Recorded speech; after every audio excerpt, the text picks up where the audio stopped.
clarify issues here, because a lot of things are being said in dinner table conversation, on talk radio, and I think it just does sully your name in many ways. So who owns the prestigious Michelangelo Hotel? Michelangelo Hotel is owned by a company called Ensemble Hotel Holdings, which in turn is owned by the Libyan African Arab Investment Corporation, which is really the development fund, state-owned development fund of the Libyan government. Now, obviously, the Libyan Arab African Investment Corporation made investments in 1999 when South Africa was opening up. Libya was also emerging in the international community, and so no issues there.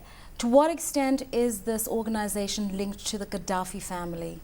Absolutely no links. The company, the LICO, belongs to the investment arm of the Libyan government, which is owned by the people of Libya, irrespective of who is leading the state at the time. However, one can understand that with a leader as powerful and as dominant as Mr. Gaddafi, that there can be questions raised and concerns raised whether these funds could find their way back to the Gaddafi family and then could be used, which I think is really the contentious thing at this particular point in time, is going to be used in the issues that are happening in Libya at the moment.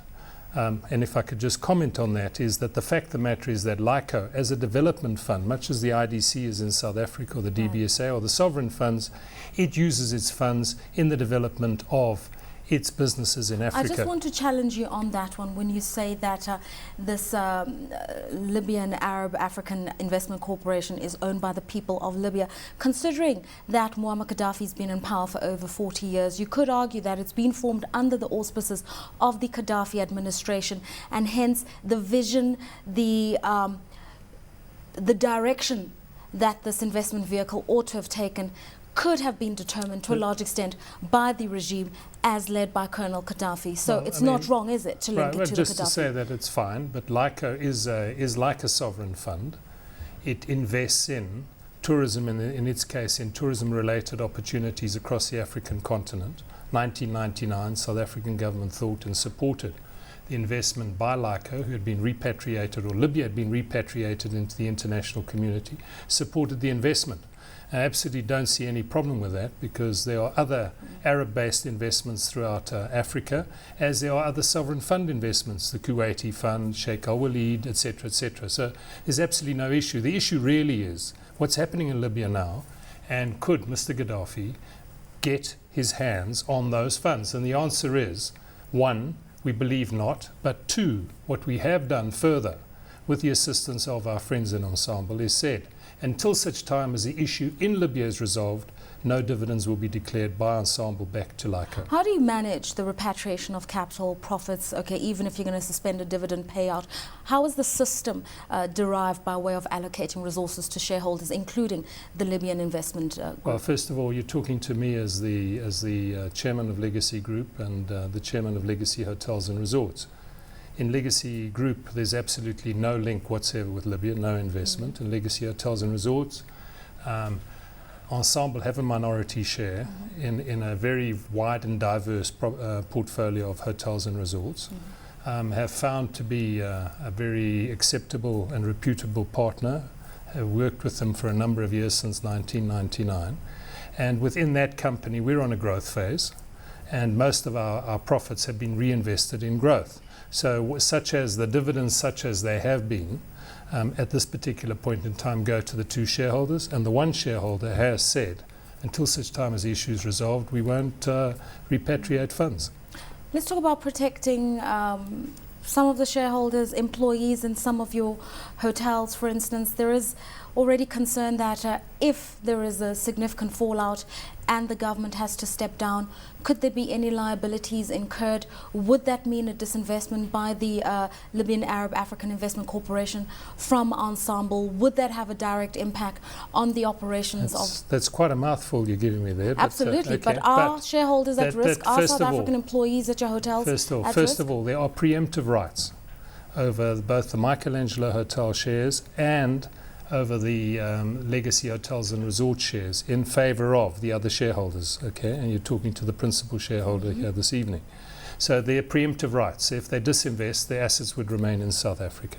Secondly, is that the assets belong to the Libyan people, and if they are profitable and viable assets, as ours are, right, I think they'd be very happy to retain those assets and retain the association with South Africa. The association, at the end of the day, is an association between two countries, irrespective of who the leaders are. The fact that the one leader was defining very much the strategy and policy as our leaders do, right, is understood. It should also be understood that without maybe support from Libya, Morocco, in the early days of the ANC, we wouldn't be sitting with the ANC in South Africa as it is today. That's all history. We've got to deal with where we are at now and today. And legacy is one, thank goodness, a very well-structured company with very, very low debt. Okay. 2, we're on an expansion phase. 3, we've got 3,000 wonderful employees who we're going to protect with our hearts and souls, and lots of suppliers. Answer you're giving back to me. Well, your employees are safe, is what you're saying. Yeah, for sure they are. Reputational issues here, because irrespective of how you sit here and try to help us understand the structure by way of Ensemble and the Libyan Arab Investment Corporation and all these other things, there are reputational issues that must be managed going forward. As you pursue your expansion drive, your growth phase, how are you going to manage those perceptions? I think 2 things that have happened. One is a positive, is that if the world or if Africa didn't know about legacy, they certainly know about us now, courtesy of a very, very unfortunate headline by the Mail and Guardian, which they showed a headline and then they proceeded in the article to tell the truth, which is that it doesn't belong to Gaddafi, but it belongs to Lyco. And that gremlin of doubt exists.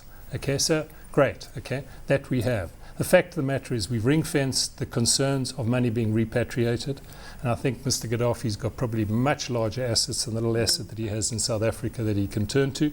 But the fact of the matter is we've ring-fenced it, we've made sure that nothing goes wrong, and we're in actual fact in many ways we're ahead of the United Nations. Their concerns about freezing assets, we've actually said, guys, no dividends until such time as the issue is resolved. I think we're being very proactive, we're being positive, and we're operating correctly. You do realize there's just been a contradiction here. He's got millions of assets other than a little asset in South Africa he can turn to. So does he own it or does he not own it? He doesn't own it. I've told you that categorically.